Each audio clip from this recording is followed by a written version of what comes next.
Hello students, how are you? I hope you all are fine. So today we are going to start our next part of your chapter from Beehive book, A Truly Beautiful Mind. Because the first part we have already discussed in our first video. So today we shall study the second part of this chapter, A Truly Beautiful Mind. So without wasting any time, let's get started.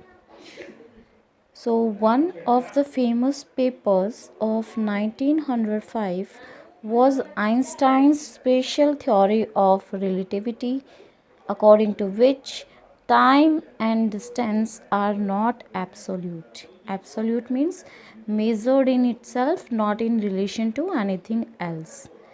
कि 1905 में Einstein ने अपना पहला जो paper है special theory of relativity के ऊपर publish किया, जिसके अंदर बताया गया कि time and distance are not absolute. Means time and distance are is not absolute, it depend on something else.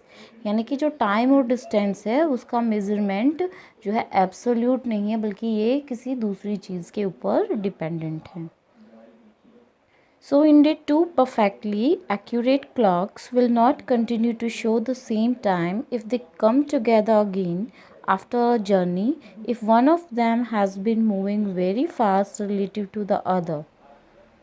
कि अगर दो क्लॉक्स हैं हमारे पास और उन दोनों क्लॉक्स को एक ही टाइम पर हम स्टार्ट करते हैं, वो मूव कर रही हैं, तो ये रिलेटिविटी की थ्योरी है कि जो दोनों क्लॉक्स जब वो साथ उन्होंने चलना शुरू किया है तो उनमें से एक फास्ट चलेगी और एक स्लो मूव करेगी, क्योंकि ये जो थ्योरी है ये है रिलेटिविटी की. From this followed the world's most formula which describes the relationship between mass and energy. So in this theory of relativity gave us the basic formula of physics, that is E is equal to mc square. E is equal to mc square. So in this mathematical equation, E stands for energy, m for mass and c for the speed of the light in a vacuum about 3 lakh km per second. So here vacuum means where there is no air, and the speed of light is vacuum is almost 3 lakh km per second. So to put it into similar words, simple words, so Albert Einstein says, when you sit with a nice girl for 2 hours, it seems like 2 minutes. And when you sit on hot stove for 2 minutes, it seems like 2 hours. That's relativity.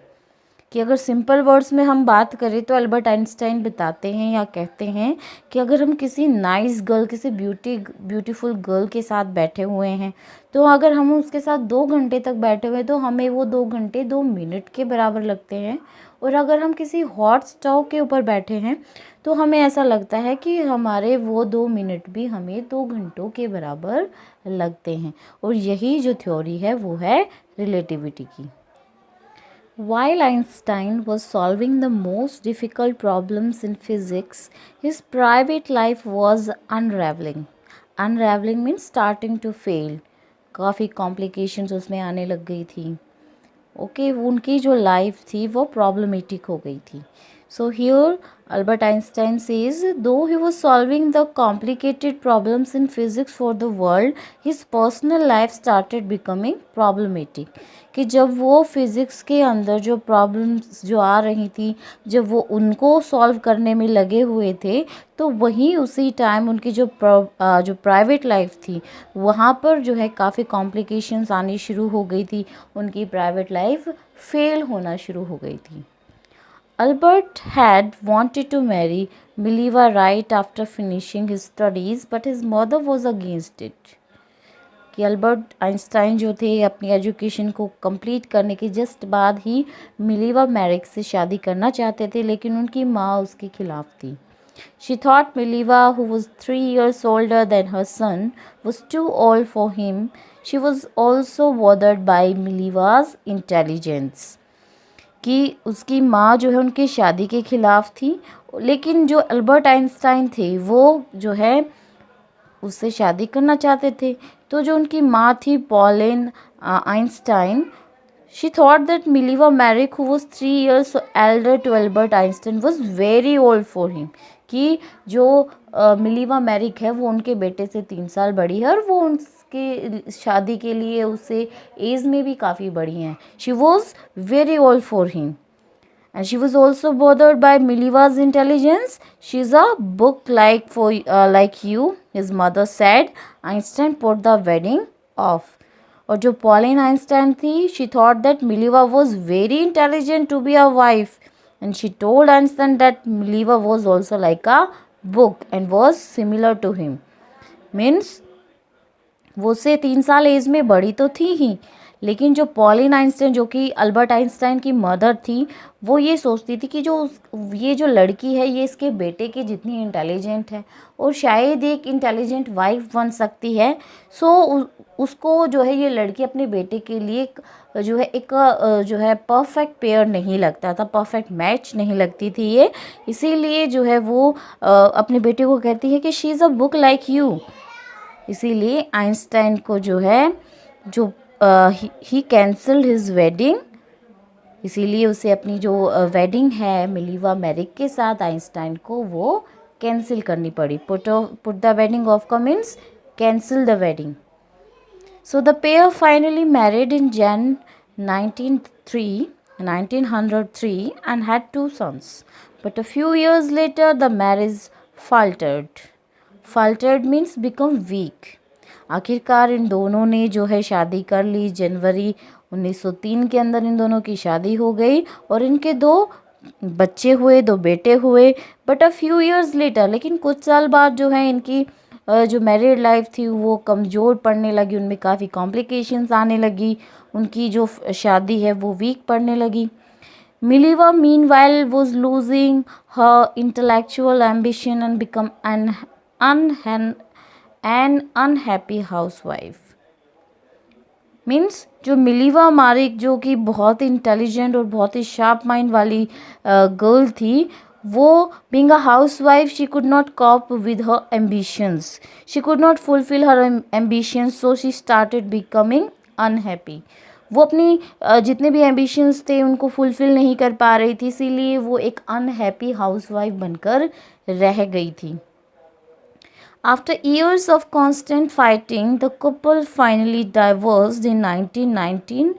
Einstein married his cousin Elsa the same year. So here you can see, here is Elsa, his cousin. सो जो उनकी life के अंदर जो इतनी सारी problems आ रही थी, उनकी शादी जो है कमज़ोर पड़ती जा रही थी और मिलीवा एक अनहैप्पी हाउसवाइफ बनकर रह गई थी.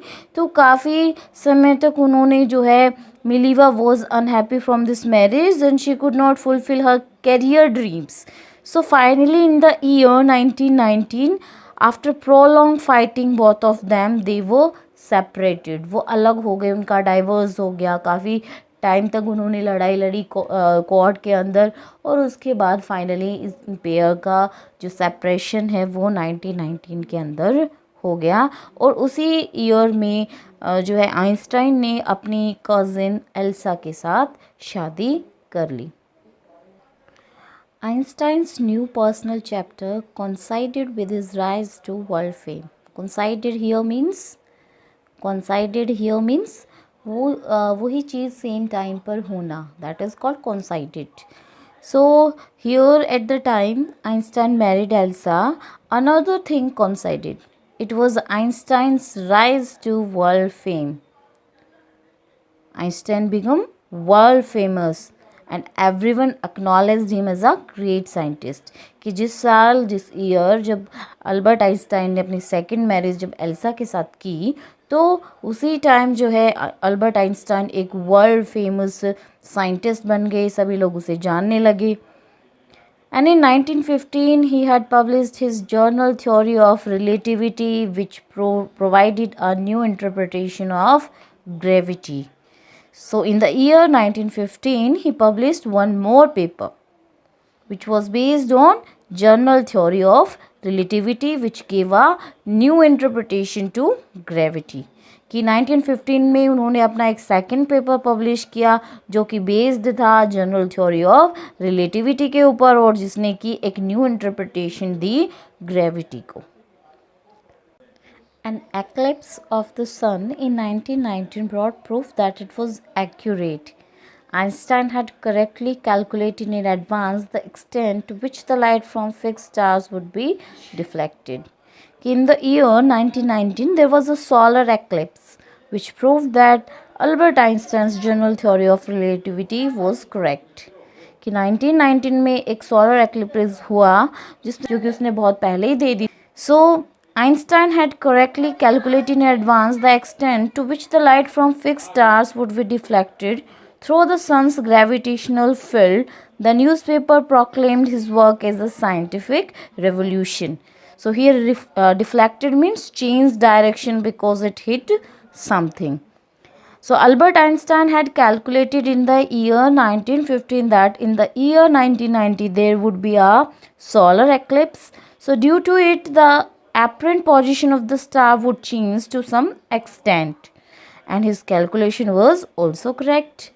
कि 1915 में जो अल्बर्ट आइंस्टाइन ने जो कैलकुलेट किया था उसने वो पहले ही बता दिया था वो बात जो जनरल रिलेटिविटी ऑफ थ्योरी थी जनरल थ्योरी ऑफ रिलेटिविटी उसके बारे में उसने पहले ही बता दिया था कि जो एक सोलर एक्लिप्स होगा तो उसके कारण जो स्टार्स की जो पोजीशन है वो चेंज हो जाएगी, लिटिल बिट वो चेंज हो जाएगी। तो वो जो उसने जो थ्योरी दी थी वो पहले ही प्रूव हो चुकी थी एंड ये बिल्कुल करेक्ट थी। So it was announced that Albert Einstein work was a scientific revolution.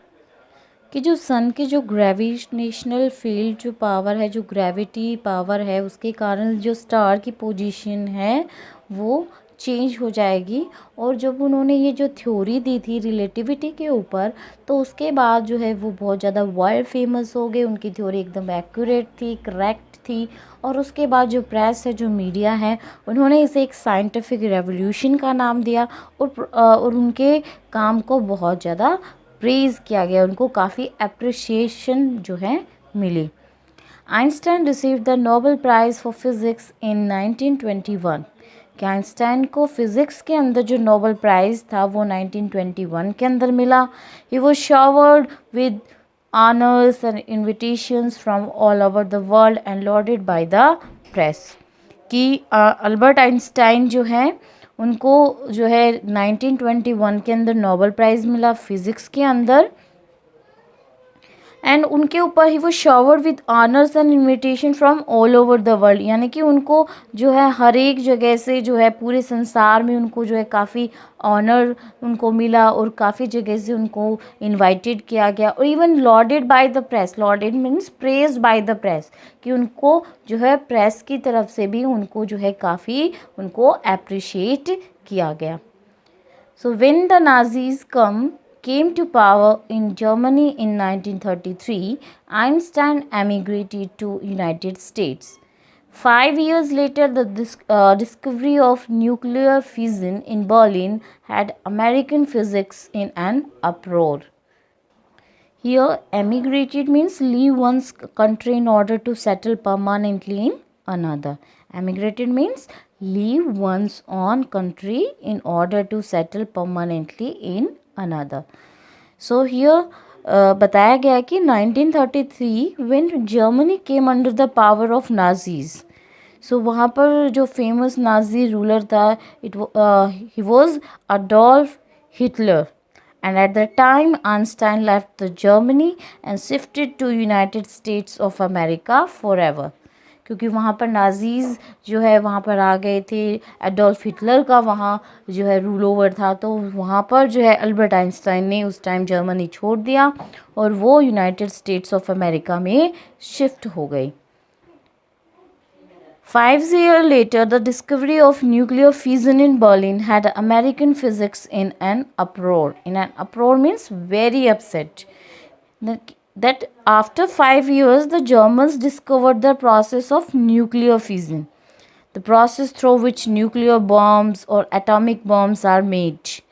So this process was prepared in Berlin, कि जब बर्लिन के अंदर जो न्यूक्लियर फिजन यानी जो ये मीन्स यानी कि एटॉमिक बम जब वहाँ पर 5 साल बाद जब तैयार हुए, तो वहाँ पर जितने भी फिजिक्स थे अमेरिकन के अंदर, वहाँ वो सभी अपसेट हो गए, because due to this all the physics in America were very upset as they fear misuse of this technology, क्योंकि उन लोगों को ये डर था कि कहीं ये लोग जो है इस न्यूक्लियर फ्यूजन जो एटॉमिक बम्स जो इन लोगों ने जो ये टेक्नोलॉजी जो इन्होंने तैयार की है, तो कहीं ये इसका मिसयूज़ ना करें. Many of them had fled from fascism just as Einstein had, and now they were afraid the Nazis could build and use an atomic bomb. So there were many scientists who escaped to America because of fascism. And fascism was a dictatorial concept which was started in Europe from Italy by the rule of Benito Mussolini. कि जब America के अंदर America के अंदर बहुत सारे ऐसे scientist थे जो फासिज्म के कारण, कि फासिज्म जो है यूरोप के अंदर इटली के थ्रू जो मुसोलिनी है जो उनका जो रूलर था उसके द्वारा जो है ये शुरू हुआ था. सो वहाँ से जो है सारे जो साइंटिस्ट वहाँ से बर्लिन को छोड़कर वो वहाँ से जो है चले गए थे, because now they were afraid the Nazis could build and use an atomic bomb, because all the scientists were afraid that the Nazis could misuse the atomic bomb. क्योंकि सभी साइंटिस्ट को ये डर था कि जो अब ये नाजीज जो हैं ये अब इस एटॉमिक बॉम्ब का मिसयूज़ करेंगे, उन्होंने ये बना लिया है तो अब ये किसी भी टाइम इसका मिसयूज़ कर सकते हैं. At the urging of a colleague, Einstein wrote a letter to the American President Franklin D. Roosevelt on 2 August 1939, in which he warned a single bomb of this type exploded in a pot might very well destroy the whole pot together with some of the surrounding territory. कि Albert Einstein was requested by a colleague, कि एक colleague ने जो है उनको request की. So he wrote a letter to the president of America Franklin D Roosevelt. इसीलिए उन्होंने जो अमेरिका के जो उस टाइम जो प्रेसिडेंट थे फ्रैंकलिन डी रूजवेल्ट, तो उनको लेटर लिखा on 2 August 1939. And he warned him that the atomic bomb which was developed by Germany was very powerful. और उन्होंने उस लेटर में उनको वार्न किया कि जो ये एटॉमिक बॉम्ब जो कि जर्मनी ने जो डेवलप किया है वो बहुत ही पावरफुल है. And if one of these bombs exploded on any port, it would not only destroy the area but it also would destroy the surrounding territory. कि अगर ये बॉम्ब जो है किसी भी पोर्ट पर गिराया जाता है तो केवल वो पोर्ट ही जो है वो जो डिस्ट्रॉय नहीं होगा, बल्कि उसके आसपास का जितना भी इलाका है वो सारा कंप्लीटली डिस्ट्रॉय हो जाएगा. So this shows Einstein humanitarian quality, कि वो कितने ज़्यादा जो है ह्यूमैनिटेरियन है, वो ह्यूमैनिटी की हमेशा उन्हें चिंता रहती है. He wanted good for the people and he wanted peace in the world. So that is why he wrote his concern to the president of America and warned him. इसीलिए उन्होंने जो, क्योंकि वो लोगों की भलाई चाहते थे, शांति चाहते थे, इसीलिए उन्होंने फ्रैंकलिन डी रूजवेल्ट को लेटर लिखा और उनको वार्न किया, पहले ही उन्हें वार्निंग दे दी थी. But his words didn't fail to have an effect. But Albert Einstein's letter had an impact on Franklin D Roosevelt. कि लेकिन जो अल्बर्ट आइंस्टाइन की लेटर का फ्रैंकलिन डी रूजवेल्ट पर कुछ इम्पैक्ट ज़रूर पड़ा.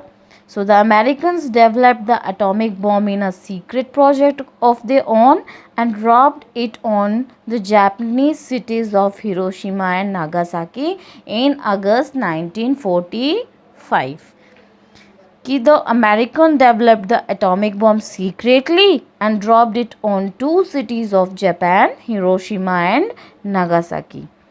कि जो अमेरिका था उन्होंने क्या किया, अमेरिकन्स ने एक एटॉमिक बॉम्ब जो है सीक्रेटली जो उन्होंने तैयार कर लिया और उन्होंने जो है जापानीज़ के जो 2 शहर थे, जापान के जो 2 शहर थे हिरोशिमा और नागासाकी पर अगस्त 1945 में उन्होंने उसके ऊपर गिरा दिया. The Germans had just developed the atomic bomb and they didn't use it on any country but America did. हालांकि जर्मनी ने पहले ही एटॉमिक बॉम्ब तैयार कर लिया था लेकिन उन्होंने किसी के ऊपर इसे यूज़ नहीं किया, लेकिन अमेरिका ने उनसे बाद में वो एटॉमिक बॉम्ब तैयार किया और बाद में उससे पहले यूज़ कर लिया. सो Einstein was deeply shaken by the extent of the destruction. This time he wrote a public missive to the United Nations. Missives mean letter especially long and official. So Einstein was deeply shaken by the extent of the destruction. कि lot of destruction took place and Einstein was shaken. कि जो Americans ने जो Japan के 2 शहरों पर जो atomic bomb use किए उससे काफ़ी डिस्ट्रक्शन हुआ और उसके कारण जो एल्बर्ट आइंस्टाइन बहुत ज़्यादा हर्ट हुए.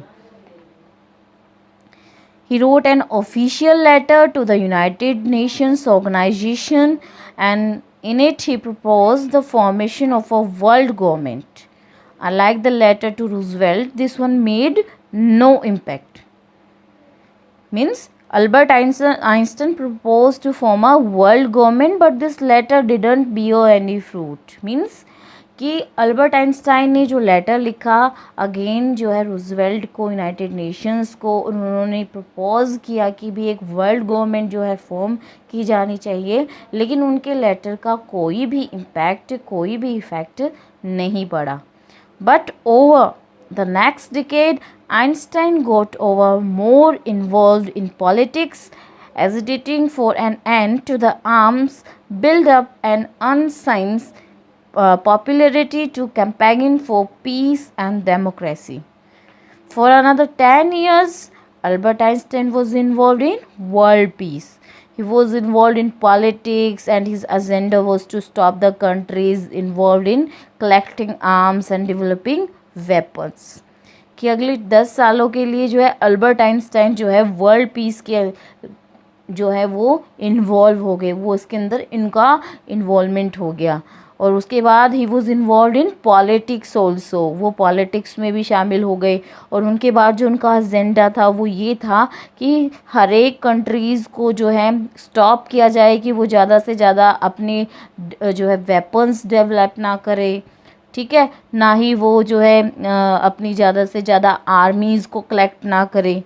And he campaigned for peace and democracy as his main agenda was world peace and freedom of people. क्योंकि उनका जो मेन एजेंडा था वो क्या था कि वर्ल्ड पीस होनी चाहिए, लोगों के पास शांति होनी चाहिए, पूरे वर्ल्ड में शांति होनी चाहिए, एंड फ्रीडम ऑफ पीपल. और उनका जो मेन एजेंडा था वो था कि उनके लोग फ्रीली होने चाहिए, उनके लोग फ्री होने चाहिए. When Einstein died in 1955 at the age of 76, he was celebrated as a visionary and world citizen as much as a scientific genius. Visionary here means a person who can think about the future in an original and intelligent way. Because Einstein could foresee the future. Einstein जो है future को देख सकता था.